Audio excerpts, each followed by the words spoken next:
trucs à te montrer.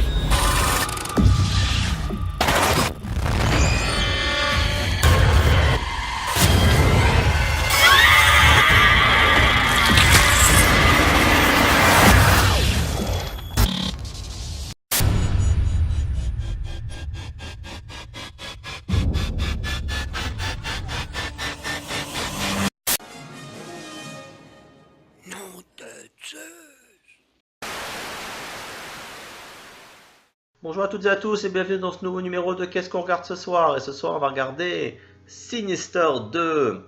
Alors je vais faire un très mauvais jeu de mots pour commencer la série. Sinister 2 c'est une sinistre merde. Voilà, bon, je vais un peu tempérer mon propos. Oui, comparativement au premier, c'est une bouse innommable. Le premier Sinister, c'était plus un thriller on va dire qu'un film d'horreur. Parce que c'est vrai que pour vous expliquer un peu le principe de Sinister... dans le premier Sinister, on a un écrivain qui arrive dans une maison où a été commis un crime assez atroce. Et il s'installe là pour écrire son nouveau roman avec sa petite famille. Et en fouillant dans la maison, il tombe sur un carton avec une caméra un peu genre Super 8 et des vidéos sur bande. Et quand il regarde, les vidéos sont ultra glauques. Et en fait, ça montre à chaque fois des sortes de souvenirs de famille qui au début commence un souvenir de famille, et à la fin ça se termine par un massacre absolument horrible. Et donc il va enquêter là-dessus pour savoir qu'est-ce que c'est que ces vidéos, est-ce que ce serait lié avec le drame qui s'est passé dans la maison où il s'est installé. Et donc c'était la prémisse de Sinister. Et voilà, Sinister c'était monté vraiment comme un thriller sur fond horrifique. Mais sauf qu'effectivement, à la fin de Sinister, on sait plus ou moins de quoi il retourne. Donc forcément, Sinister 2, il ne peut pas faire les mêmes, on va dire les mêmes ficelles. Donc Sinister 2, en fait, ça part du principe, on sait, en fait, il y a un des personnages du premier film qui a décidé de traquer toutes les maisons où se sont passés des crimes qui ont fini sur vidéo, qui sont liés à l'espèce de tache rouge qu'on voit là, qui est en fait un démon d'époque babylonienne qui s'appelle Bagoul, qui est une sorte de démon des rêves. Et donc, il décide de détruire toutes les maisons sérieuses pour éviter que ça puisse se reproduire. Et en fait, en débarquant dans une maison, il est venu pour la détruire, et là il tombe sur une famille qui s'est installée là. En fait, la mère a fui avec ses enfants pour échapper à un mari violent. Sauf qu'en fait, en s'installant là, il y a un des gamins qui commence à voir des fantômes d'enfants qui le poussent à regarder des vidéos, et qui sont des vidéos de massacres de famille.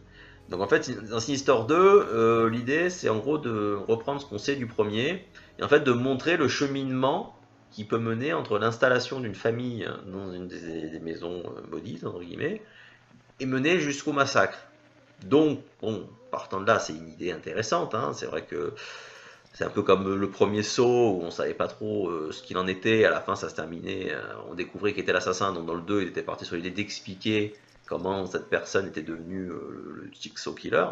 Et donc là, l'idée d'expliquer comment une famille, tout ce qui est plus normal, peut finir par se faire massacrer au nom du démon Bagoul, ça pourrait être intéressant. Maintenant, le problème, c'est que ça tombe dans des travers horrifiques. Vous le verrez dans la bande-annonce. Hein, des fois, ils te mettent des effets pour faire peur qui sont un peu cons. Parce que, bon, qu'on craignait avec Julien, parce que j'ai regardé mon ami Julien Guélerin, on regarde beaucoup de films d'horreur ensemble.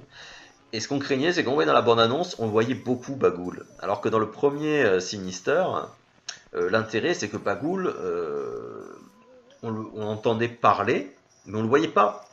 Parce que Bagoul, il intervient normalement qu'à la fin, au moment de la tuerie, pour récupérer les âmes. Donc, on avait peur que du coup, dans le 2, ça soit un peu le boogeyman. C'est voilà, maintenant on a vu Bagoul, on va voir Bagoul sortir d'un couloir, faire youhou.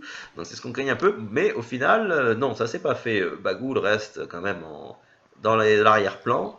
Donc, il prend pas trop d'importance. Donc, ça, c'est pas mal. Ils sont pas tombés dans ce travers qu'on aurait pu espérer. On aurait pu craindre plutôt.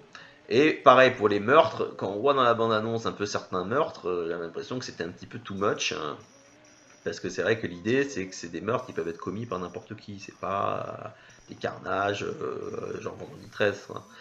Et bon, au final, pareil, les vidéos qu'on voit, ça reste dans la ligne droite du premier. Donc au final, le deuxième, c'est pas autant une catastrophe que ce qu'on aurait pu craindre. Maintenant, il ne se justifiait absolument pas. Puisque le premier, tel qu'il était, il était autosuffisant. Il n'y avait pas besoin d'en faire une suite. Et c'est vrai que c'est bon, les travers d'Hollywood, c'est qu'un film un peu indépendant et qui marche, ils se sentent obligés de faire une suite. Alors que franchement, Sinister était très bien tout seul. Il était très bien comme il était. Il n'y avait pas besoin d'en faire une suite. Surtout que là, ils en font un 2, à la fin ça se termine, il y a une ouverture énorme pour un 3. Sauf que là, je sais pas si je me laisserai avoir par le troisième, parce que franchement, le deuxième, oui, on l'a regardé, c'était sympathique, mais alors franchement, ça apporte rien à la franchise, voilà, ça apporte strictement rien, quoi. C'est comme Freddy 2, ou souvent des suites de films qui méritaient pas forcément d'avoir une suite, qui t'en font une, mais qui ne sert à rien, à part rebrasser les gimmicks de l'original. Donc, bon, si vous aimez bien les films un peu d'horreur, parce que l'ambiance reste pas mal, je vous dis, les vidéos restent bien faites. Si le premier vous avez bien intéressé, vous pouvez peut-être par curiosité regarder le deuxième. Alors franchement, ça, ça reste médiocre. Voilà. Bon, je lui mettrai la moyenne, je lui mettrai 5. Parce que comme je disais, il n'est pas non plus horrible, il n'est pas tombé dans les pièges d'un deuxième, qu'un deuxième opus peut avoir. Mais maintenant, il est vraiment pas extraordinaire du tout. Voilà. Le premier était génial. Le premier, je ferai une critique maintenant, je lui mettrai 9 parce que franchement, on est happé dans l'univers. Et puis les persos sont sympathiques. Là, franchement, dans Sinister 2, les persos, soit ils sont insignifiants, soit ils sont antipathiques. Donc, qui crèvent ou pas, on s'en fiche. Il y en a même certains qu'on a vraiment envie qu'ils meurent. Donc, quand ça arrive qu'ils meurent, on est content. Quand ils s'en tirent, on les moins. Mais voilà, c'est franchement. Si vous aimez bien les films d'horreur, voilà, c'est un moment sympathique. Hein, ça fait le job, mais bon, rien de plus. Voilà, bah écoutez, j'espère que cet avis vous aura éclairé un peu sur le visionnage de Sinister 2. Donc vous aurez compris que le 1 c'est un must-see, alors que le 2 est tout à fait oubliable et vous pouvez passer votre chemin dessus. Voilà, bah écoutez, je vous dis à très bientôt. J'espère avoir des commentaires en bas de vidéo pour pouvoir échanger un peu avec vous comme à chaque fois. Et je vous dis à très bientôt pour un nouveau numéro de Qu'est-ce qu'on regarde ce soir?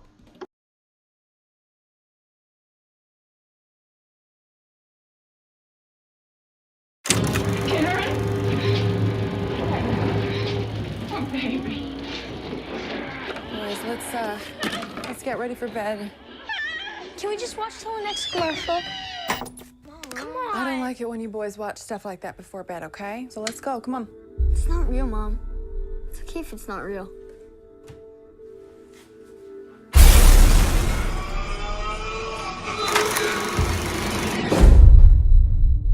Do you believe in evil? Something otherworldly? Yes. You don't stop evil.